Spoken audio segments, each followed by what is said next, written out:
89.7%. Let that just sink in for a second. It's not 50, it's not even 70.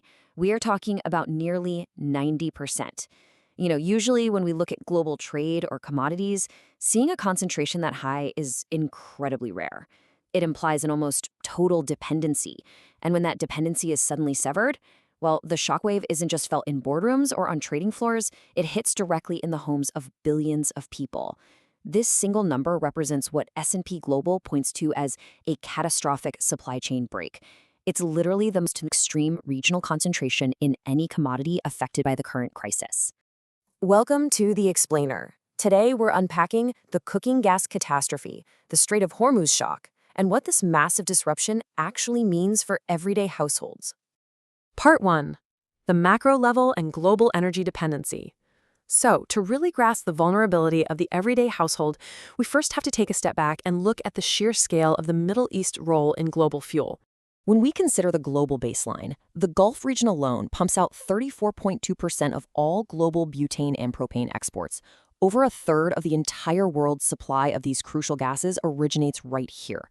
And on a global scale, losing over a third of any commodity literally overnight is a massive economic shock that sends prices skyrocketing everywhere. But as drastic as a 34.2% global market share is, it actually hides a much, much more terrifying reality for one specific part of the world. That 34% global average completely masks the situation for South Asia, and this is exactly where our 89.7% from the very beginning comes back into play. South Asia relies on the Middle East for nearly 90% of its butane and propane imports. When the Strait of Hormuz closes, it doesn't just disrupt the supply for South Asia, it practically eliminates it. We're talking about the most dependent region on Earth suddenly finding its primary lifeline completely shut off. It's an unparalleled vulnerability. Now, before we go any further, let's just clearly define what is actually at stake here. Butane and propane are collectively known as LPG, or liquefied petroleum gas. We aren't talking about aviation fuel or big industrial manufacturing inputs. We're talking about cooking gas.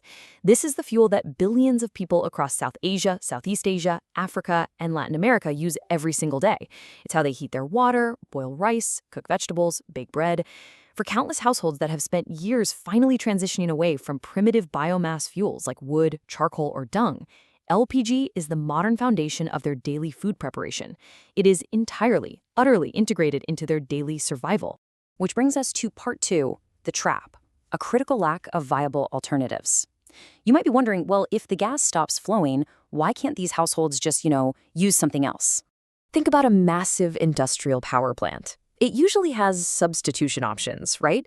If it's short on gas, it can often pivot and burn coal to keep the grid running. But a household kitchen? No way. You simply cannot burn a lump of coal in a stove engineered specifically for pressurized LPG. The infrastructure is entirely different, and at the household level, it is utterly inflexible. You're just trapped. This whole trap is perfectly summed up by S&P Global. They state, the technological options available for power generation are not the same for cooking, particularly given their predominance in lower-income countries where retooling household cooking equipment is not viable economically in the near term. This impartial expert validation is honestly chilling. A family relying on an LPG stove cannot afford to simply go out and buy a brand new non-gas cooking setup tomorrow. For lower-income households, there are absolutely no quick, affordable substitutes. The economic burden of retooling an entire kitchen is just completely out of reach. And that leads us right into part 3, the micro level, household economic catastrophe. Because they literally can't substitute their equipment, hundreds of millions of families across India, Pakistan, Bangladesh, Nepal, and Sri Lanka are staring down a very grim reality. Let's walk through this devastating chain reaction together.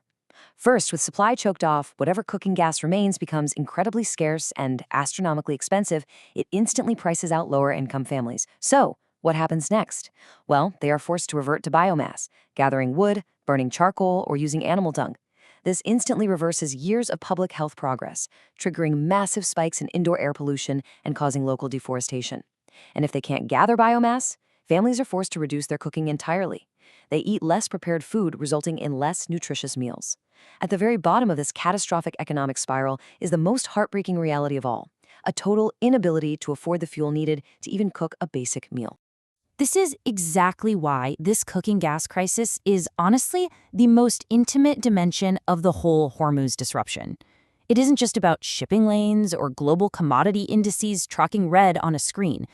It forcefully, violently disrupts the daily, fundamental routine of families who are just trying to prepare a warm meal.